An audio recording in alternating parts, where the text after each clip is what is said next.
राम राम सभी दोस्तों को। मैं विवेक मलिक एक बार फिर से आपका स्वागत करता हूँ अपने YouTube चैनल पर। देखिए दोस्तों, आज का सेशन हमारा फिर से बायोलॉजी का है और बायोलॉजी में हम जो पढ़ रहे थे, हमारा चैप्टर नंबर 4 चल रहा था ग्लैंड के बारे में। और ग्लैंड में हमारी ये तीसरी क्लास है।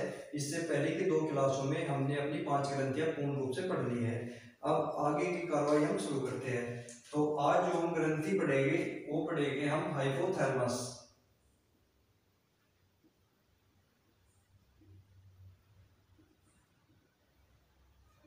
हाइपोथैलेमस सबसे पहला क्वेश्चन यहाँ से यही बनेगा इसकी उपस्थिति के बारे में। उपस्थिति, इसकी जो उपस्थिति होती है ये होती है आपकी ब्रेन में, ब्रेन यानी कि मस्तिष्क में इसकी उपस्थिति। दूसरा, यह सत्य ग्रंथि नहीं है, यह सत्य ग्रंथि नहीं है। अगला जो फैक्ट इसके बारे में होगा, यह पीयूष ग्रंथि का नियंत्रण करती है। पीयूष ग्रंथि का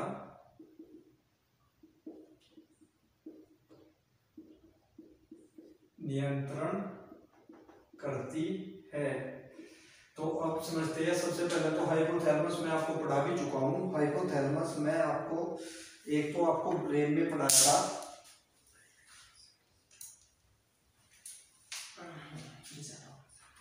तो हाइपोथैलेमस मैं आपको ब्रेन में भी पढ़ा था। ब्रेन का ही ये हिस्सा होता है, इसलिए इसको ट्रू ग्लैंड नहीं कहते। क्यों नहीं कहते? क्योंकि ये कोई ग्रंथि नहीं है, ये मस्तिष्क का भाग है। ग्रंथि की श्रेणी में इसको इसलिए लाया गया क्योंकि यहाँ से यह कुछ हार्मोन्स को बनाता है ताकि शरीर पर इसका नियंत्रण कायम रह सके। तो ये मस्तिष्क का भाग होते हुए भी ये हार्मोन्स का स्रावित करता है, इसलिए इसको ग्रंथि में भी हम पढ़ते हैं, लेकिन इसको ट्रू ग्लैंड नहीं कहा जाएगा। एब्डोमिनल यहाँ से इस प्रकार से भी क्वेश्चन पूछता है, हमारे शरीर में उपस्थित ट्रू ग्लैंड नहीं है। तो ट्रू ग्लैंड अगर उसने दिया तो बाकी आपकी 8 जो ग्रंथियां है वे आपकी ट्रू ग्लैंड होगी, लेकिन ये आपकी ट्रू ग्लैंड नहीं है, ये फॉल्स है, ये असत्य ग्रंथि है। अब बात करते हैं इसके हार्मोन की। क्यों कहा जाता है? क्योंकि अन्य सभी ग्रंथि हार्मोन्स का स्रावन करती है, लेकिन इसका कार्य केवल हार्मोन्स को बनाना है। अगर हम इसके कार्य की बात करें, कार्य तो जैसे मैं वहां भी बताया था, कार्य क्या करता है, आपकी भावनाओं का नियंत्रण करेगा, भावनाओं का नियंत्रण करेगा। दूसरा कार्य आपका क्या हो जाएगा, शरीर के तापमान का नियंत्रण करेगा, शरीर के ताप का नियंत्रण।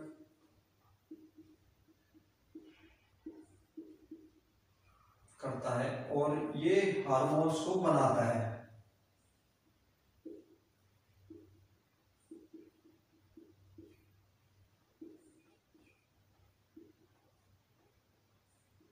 यह हार्मोन्स को बनाता है, लेकिन इनका स्रावन नहीं करेगा, लेकिन इनको स्रावित नहीं करेगा।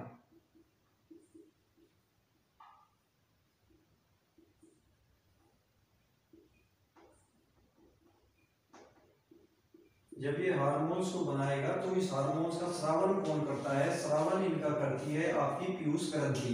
अगर बात करें कौन कौन से हार्मोन्स को बनाता है, एक हार्मोन्स हो जाएगा आपका ऑक्सीटोसिन,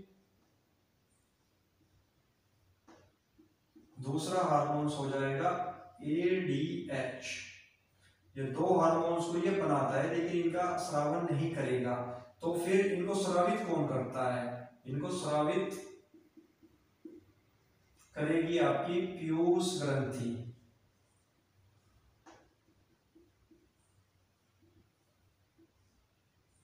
अब बात करते हैं हम पीयूष ग्रंथि के बारे में। इसका कार्य केवल ऑक्सीटोसिन और ADH हार्मोन्स को बनाना है, और इन दोनों हार्मोन्स का स्रावन आपकी पीयूष ग्रंथि करती है। पीयूष ग्रंथि हमारे शरीर की दूसरी सबसे छोटी ग्रंथि है।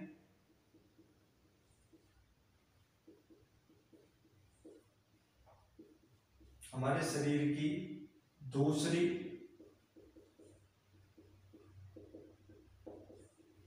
सबसे छोटी ग्रंथि।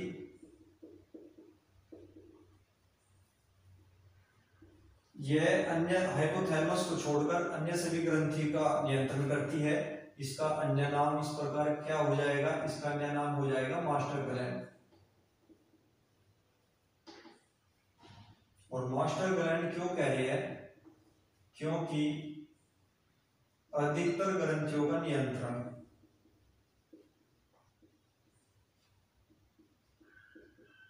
अधिकतर ग्रंथियों का नियंत्रण।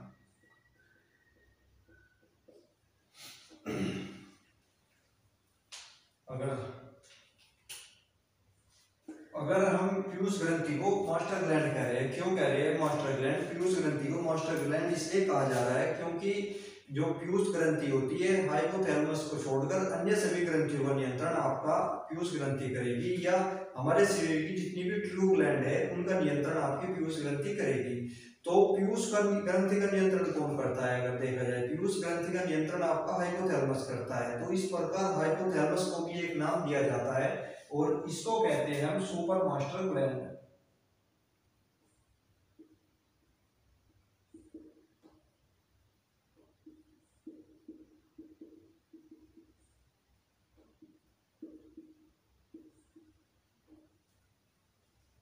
आपके हाइपोथैलेमस को कहा जाता है सुपर मास्टर ग्लैंड, इसलिए कहा जाता है क्योंकि यह पीयूष का नियंत्रण करती है। और पीयूष मास्टर ग्रंथि हमारे शरीर की मास्टर ग्रंथि क्यों है, क्योंकि अन्य सभी ग्रंथियों का नियंत्रण करेगी। तो इस प्रकार सुपर मास्टर ग्लैंड आपका हाइपोथैलेमस हो जाएगा। अगर बात करें हम यहाँ से पीयूष ग्रंथि के हार्मोन्स के बारे में, तो हार्मोन्स यहाँ से 4 हार्मोन्स का या 13 हार्मोन्स का करती है, लेकिन मुख्यतः 4 हार्मोन्स है। 13 हार्मोन्स का श्रवण, लेकिन मुख्यतः 4 है। कौन कौन से 4 है, पहला जो पढ़ेंगे हम ग्रोथ हार्मोन्स,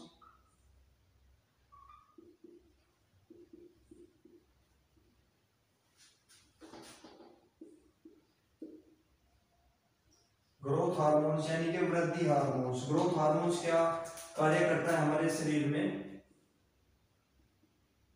शरीर के विकास यानी कि वृद्धि में सहायक,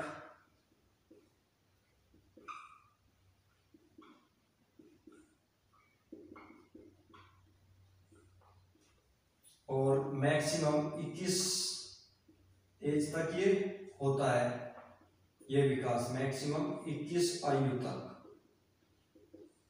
अगर बात करें यहाँ से बीमारी की, तो यहाँ से जो बीमारी होगी, 2 प्रकार से यहाँ से बीमारी होती है ग्रोथ हार्मोन्स की वजह से। एक तो इसकी अधिकता से और दूसरी इसकी कमी से। अगर अधिकता की बात करें, इस बीमारी को कहते हैं हम विशालकाय, या इसे ही नाम दिया जाता है, या क्या होगा, शरीर के किसी एक अंग का अत्यधिक विकास, शरीर के किसी एक अंग का अत्यधिक विकास।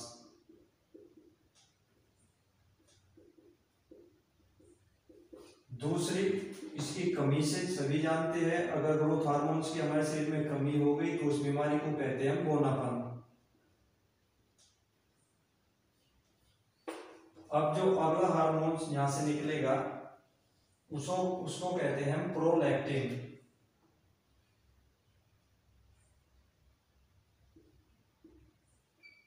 प्रोलैक्टिन हार्मोन्स क्या कार्य करता है, प्रोलैक्टिन हार्मोन्स आपके शरीर के अंदर या मादा के शरीर के अंदर दूध का निर्माण,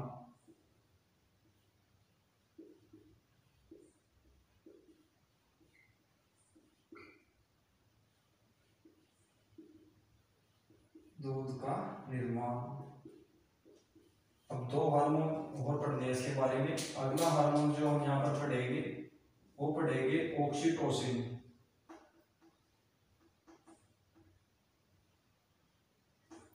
ऑक्सीटोसिन क्या करता है, प्रोलैक्टिन क्या आपको मैं बताया, प्रोलैक्टिन दूध का निर्माण करेगा लेकिन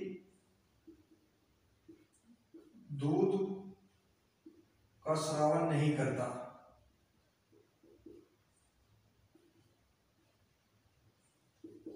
वहीं अगर ऑक्सीटोसिन की बात करें, ऑक्सीटोसिन क्या होता है, ऑक्सीटोसिन मादा के शरीर से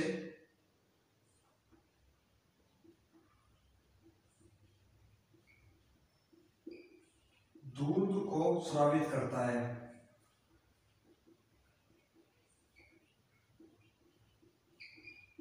दूसरा जो फैक्ट यहां से बनेगा, डेयरी या जानवरों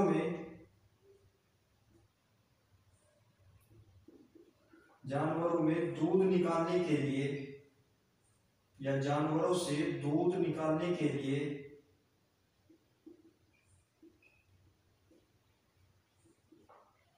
इसका इंजेक्शन दिया जाता है।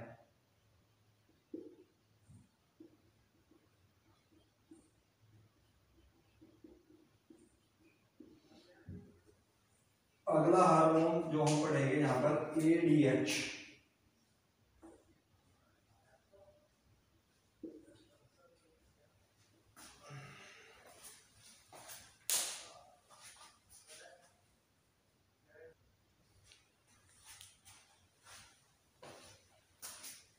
अगला जो हार्मोन पढ़ेंगे हम ADH। ADH आपका होता है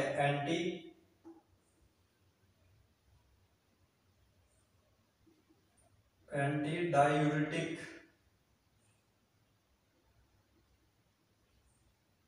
हार्मोन।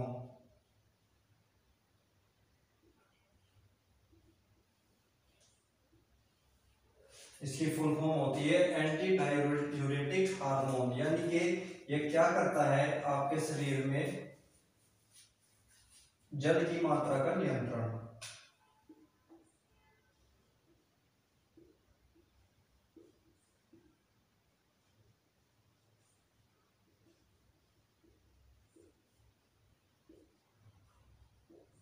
और जो यहाँ से क्वेश्चन बनेगा ADH के बारे में, इधर लिख देते हैं।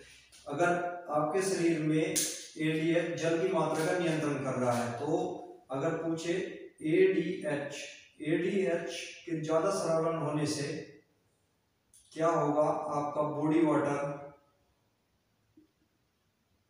जब ADH आपके शरीर में ज्यादा सक्रिय हो जाएगा तो इसका मतलब वो है आपके बॉडी वाटर का ज्यादा दोहन करेगा, और जब इसका ज्यादा दोहन होगा तो आपका यूरिन कम पास होगा। और जब ADH आपके शरीर में कम सक्रिय होगा तो आपका जो बॉडी वाटर होता है, बॉडी वाटर का दोहन कम करेगा, और जब बॉडी के वाटर का दोहन कम होगा तो इसका मतलब है आपका यूरिन ज्यादा पास होगा।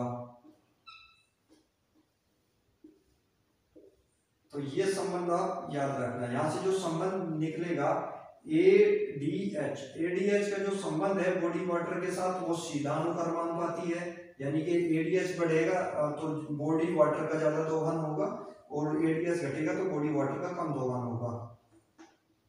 वहीं अगर दूसरा संबंध देखें हम यूरिन के साथ, तो ADH का यूरिन के साथ उल्टा संबंध होता है।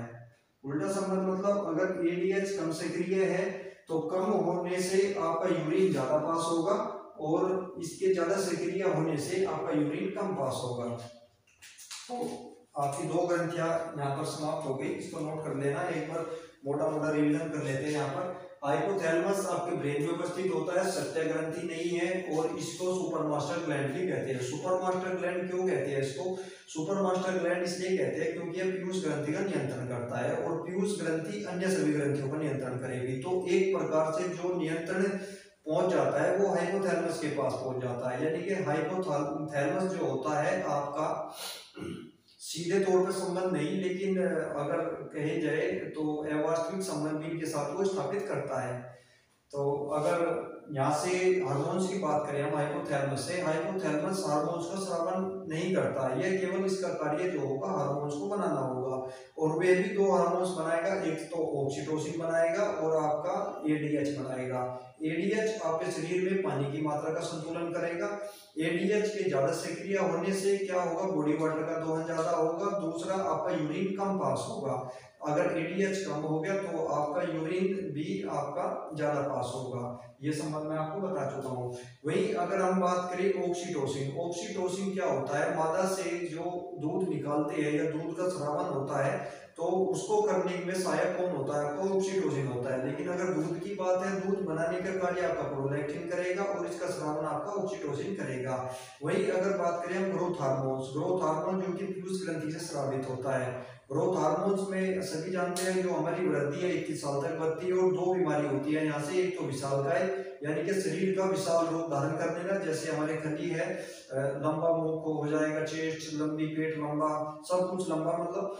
और अगर बात करें इसके दूसरे, या तो विशालकाय करेगा या किसी एक अंग का अत्यधिक विकास करेगा। आपका एक हाथ लंबा कर देगा अन्य सभी मुकाबले, अन्य सभी शरीर के अंगों के मुकाबले, तो ये किसी एक अंग का ज्यादा विकास ये करेगा। तो आपकी दो ग्रंथि यहाँ पर कंप्लीट, दो ग्रंथियां बची है, जल्दी से नोट करिए।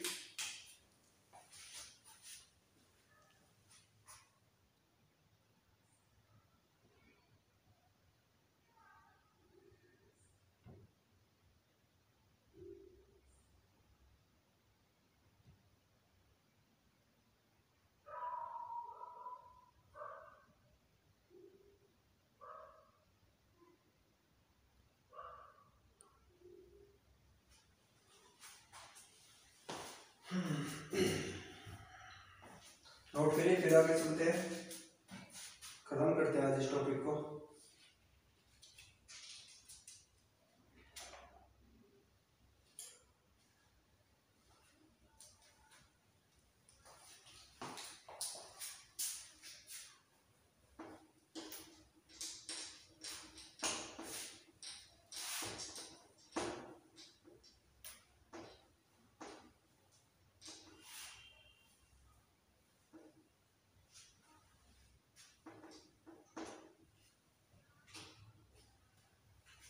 अगली ग्रंथि का नाम होगा आपका एड्रिनल ग्लैंड।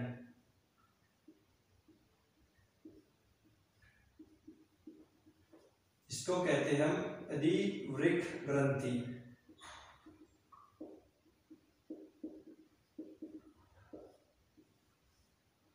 एड्रिनल ग्लैंड, वही सबसे पहले क्वेश्चन, इसकी उपस्थिति यानी कि लोकेशन कहाँ पर होगी? ये पाई जाती है हमारी दोनों किडनी के ऊपर या दोनों वृक्क के ऊपर,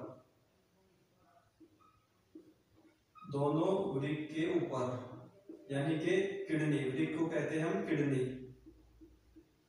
अगर संख्या पूछेगा, इसकी संख्या हो जाएगी 2। और यहां से हार्मोन्स की बात करें, 3 हार्मोन्स का यह स्रावन करती है। कौन कौन से हार्मोन्स का स्रावन करेगी? पहला जो हार्मोन यहां से निकलेगा वो हो जाएगा आपका एड्रीनेलिन।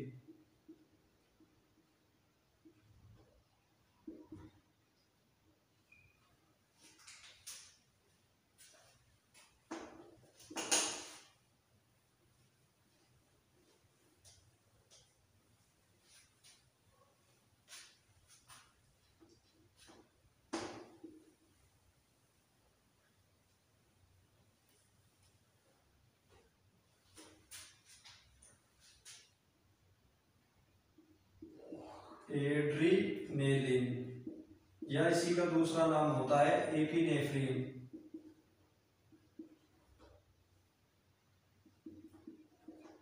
एड्रीनेलिन, एपिनेफ्रिन क्या होता है? इसके हार्मोन्स के अंदर नाम भी होता है। एक तो इसका नाम होगा आपातकालीन हार्मोन्स,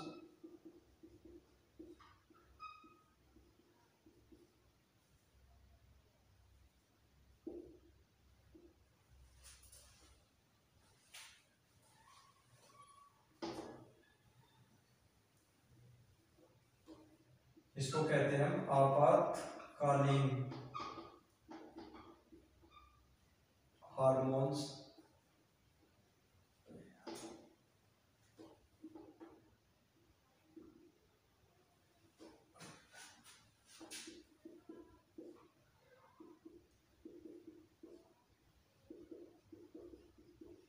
दूसरा इसी का नाम होता है डू और डाई हार्मोन्स या जीवन रक्षक हार्मोन्स भी कहते हैं, जीवन रक्षक हार्मोन्स।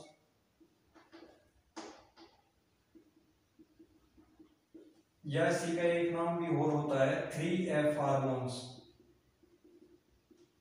3F हार्मोन्स क्यों कहे? क्योंकि ये आपके फियर यानी कि डर, फाइट यानी कि लड़ाई, और तीसरा आपका फ्लाइट, उड़ान यानी कि भागना, उड़ना।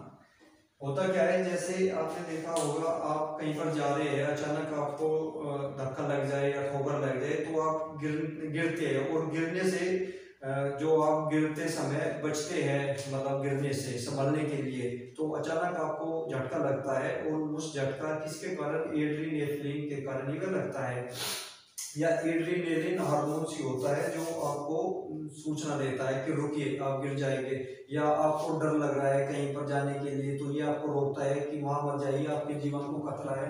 इस प्रकार भय, आपने देखा होगा तेजी से गाड़ी आ जाती है, आप अचानक से रुक जाते हैं, गाड़ी निकल जाती है। तो जितनी भी आपकी आपातकालीन क्रियाएं होती है, उन आपातकालीन क्रियाओं का संचालन ये हार्मोन से आपका करेगा, और इसी के कारण इसको 3F हार्मोन्स कहा जाता है।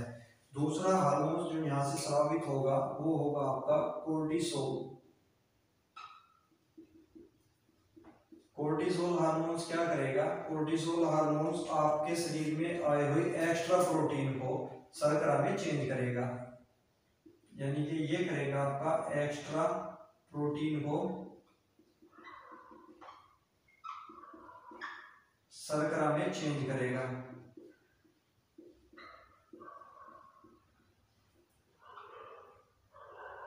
इसका मतलब क्या होगा, ये शर्करा को तो चेंज करेगा, तो इसका मतलब है ये आपका प्रोटीन को शर्करा में बदलकर शर्करा का नियंत्रण भी करता है। किसका नियंत्रण करेगा, शर्करा का नियंत्रण करेगा ये।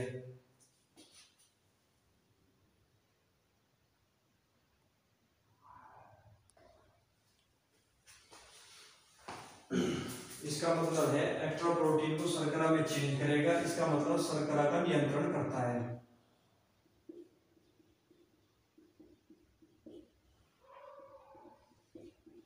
और अगला जो हार्मोन यहाँ से स्रावित होगा वह स्रावित होगा आपका एल्डोस्टेरोन।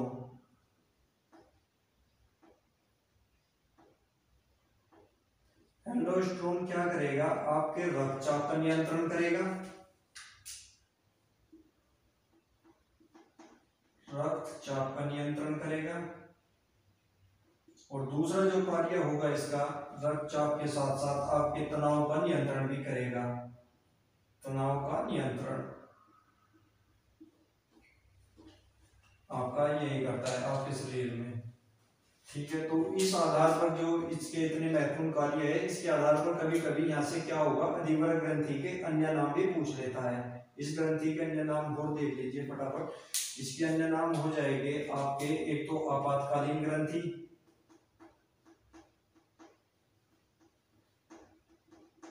दूसरा जो नाम होगा इसका जीवन रक्षक ग्रंथि,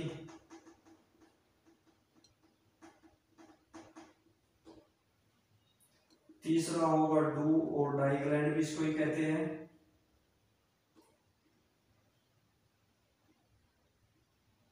चौथा नाम हो जाएगा 3F ग्लैंड, और एक नाम और इसका दिया जाता है, इसको नाम दिया जाता है 4S ग्लैंड। 4S ग्लैंड क्यों कह रहे हैं, क्योंकि ये आपके शरीर में 4S का नियंत्रण करता है। कौन कौन से S का, एक तो ये नियंत्रण करता है आपका स्ट्रेस का, एक नियंत्रण करता है आपका शुगर का, एक नियंत्रण करता है आपका सॉल्ट का, और एक नियंत्रण करता है आपके सेक्स का। तो इस कारण इसे 4S ग्लैंड भी कहते हैं। और अगर पूछा जाए आपसे शुगर के बारे में, शुगर क्योंकि हमने कल भी पढ़ा था, शुगर का नियंत्रण ग्रंथियां, दो ग्रंथियां हमारे शरीर में ऐसी होती है जो शुगर का नियंत्रण करती है, एक तो अग्नाशय ग्रंथि, दूसरा आपका अधिवृक्क ग्रंथि। और अगर हार्मोन्स के बारे में बात करेंगे तो शुगर को कंट्रोल करने के लिए आपके शरीर में 3 हार्मोन्स कार्य कर रहे हैं। एक तो पहले मैं कल बताता आपको इंसुलिन, इसका नियंत्रण इंसुलिन भी करता है, इसका नियंत्रण आपका ग्लूकागोन भी करता है, और इसका नियंत्रण आपका कौन करेगा, इसका नियंत्रण आपका कोर्टिसोल भी करता है। तो ये याद रखना, ऑप्शन में इसी के आधार पर आपको टिक करना है। और अगर मैक्सिमम ऑप्शन तीनों दी गई है तो तीनों ही सही है, आप कुछ भी ट्राई कर सकते हैं, या फिर इंसुलिन या ग्लूकागोन कुछ भी ट्राई करना है। इंसुलिन हाल तो असर आएगा नहीं, क्योंकि ये तीनों ही हार्मोन्स इसमें नियंत्रित करते हैं। तो आपकी एक और ग्रंथि कंप्लीट।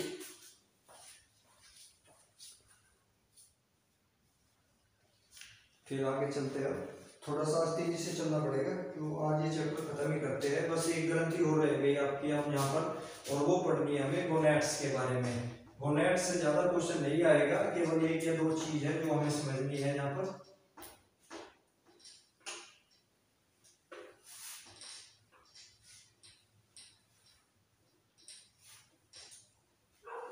अगर बात करें यहाँ पर गोनैड्स के बारे में, ये आपके गोनैड्स यानी कि लैंगिक ग्रंथि। लैंगिक ग्रंथि कौन कौन सी हो जाएगी आपकी? लैंगिक ग्रंथि दो भागों में डिवाइड की जाती है, एक मेल में अलग होगी और फीमेल में अलग होगी। अगर बात करें हम फीमेल की, तो फीमेल में जो इस ग्रंथि का या गोनैड्स से आपकी लैंगिक ग्रंथि है, इसका नाम होता है ओवरी।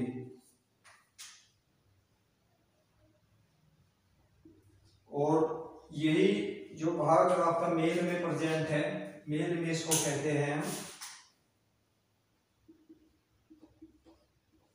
मेल में इसे कहा जाता है टेस्टिस।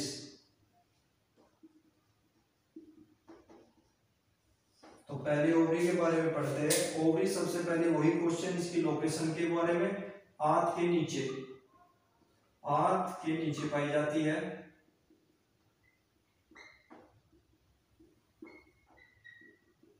दूसरा जो फैक्ट यहां से बनेगा, ओवरी जो होती है ये हमारे शरीर की सबसे बड़ी कोशिका होती है, सबसे बड़ी कोशिका, लेकिन सबसे लंबी कोशिका तंत्रिका तंत्र होती है। अगर यहां से बनेगा, हमारे शरीर की सबसे बड़ी कोशिका, लॉन्गेस्ट सेल है, हमारे शरीर की सबसे बड़ी कोशिका, मेल फीमेल दोनों को मिलाकर यही होती है। अगर बात करें हम ओवरी से, ओवरीज में क्या होता है, इससे दो हार्मोन्स का स्रावन होता है। हार्मोन्स, एक तो आपका यहाँ से कुछ हार्मोन्स होता है प्रोजेस्टेरोन, पहला हार्मोन जो ये स्रावित करेगी प्रोजेस्टेरोन, और दूसरा हार्मोन्स एस्ट्रोजन।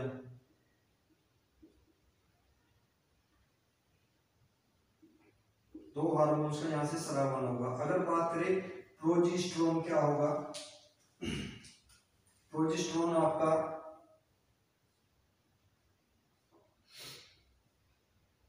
महिलाओं में गर्भावस्था बनाए रखने के लिए सहायक,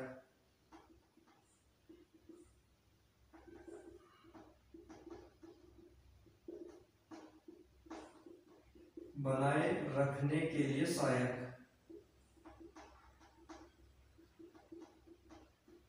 और जो एस्ट्रोजन होता है, इसे कहा जाता है सुंदरता वाला हार्मोन्स,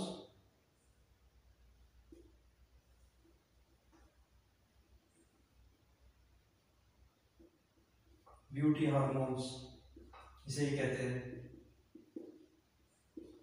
और प्रोजेस्टेरोन और एस्ट्रोजन, इन दोनों का एक प्रयोग भी पूछा जाता है, कौन से ड्रग्स में इनका प्रयोग होता है, तो आपका आंसर होगा गर्भ निरोधक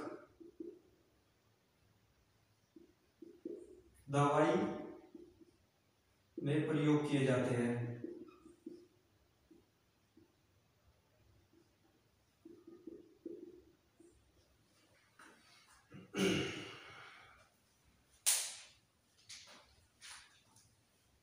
अगर बात करें हम टेस्टिस की, तो मेल में पाई जाती है, तो किस में पाया जाता है? मेल में पाया जाता है। लेकिन क्या फैक्ट है इसके, एकमात्र ग्रंथि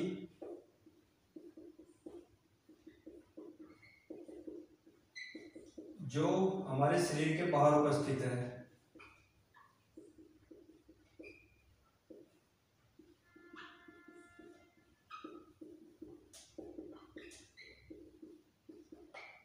यानी कि वक्ष्य भाग के बाहर,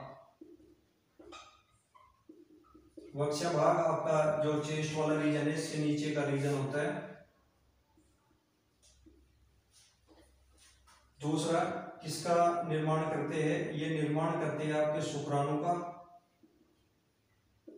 और शुक्राणु क्या होता है, स्पर्म क्या होता है, स्पर्म होता है आपके शरीर की सबसे छोटी कोशिका।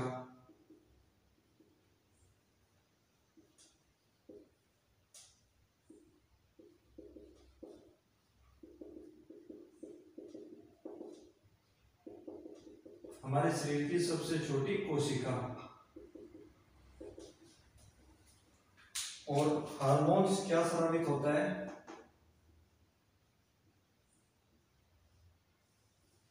कौन सा हार्मोन्स का यह स्रावन करते हैं उसे कहते हैं टेस्टोस्टेरोन।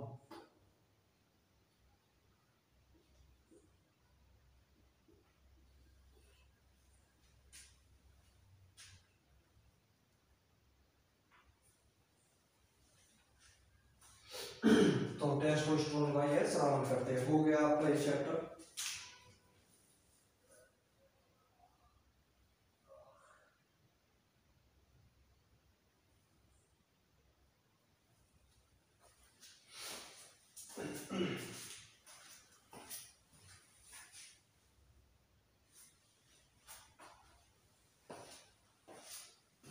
चलिए फिर आपका चैप्टर नंबर 4 आज कंप्लीट हो गया। ग्लैंड भी हमने पूरी पढ़ ली। अब हम जो इससे आगे चैप्टर स्टार्ट करेंगे, छोटा चैप्टर है। कल जो हम पहले त्वचा तंत्र पढ़ेंगे, फिर इसके बाद में हम हार्ट के बारे में पढ़ेंगे, हृदय के बारे में। तो पहले कल का जो टॉपिक हम स्टार्ट करेंगे वो त्वचा से ही स्टार्ट करेंगे और फिर हार्ट के बारे में। तब ज़्यादा बड़ा टॉपिक नहीं है त्वचा, उसे खत्म कर लेंगे आपकी स्किन के बारे में। चलिए ठीक है दोस्तों, फिर चलते हैं। कल के सेशन में फिर से दोबारा मुलाकात करते हैं। तब तक के लिए हमारी वीडियो को शेयर कीजिए और हमारे चैनल को सब्सक्राइब कीजिए। Thank you. जय हिंद, जय भारत।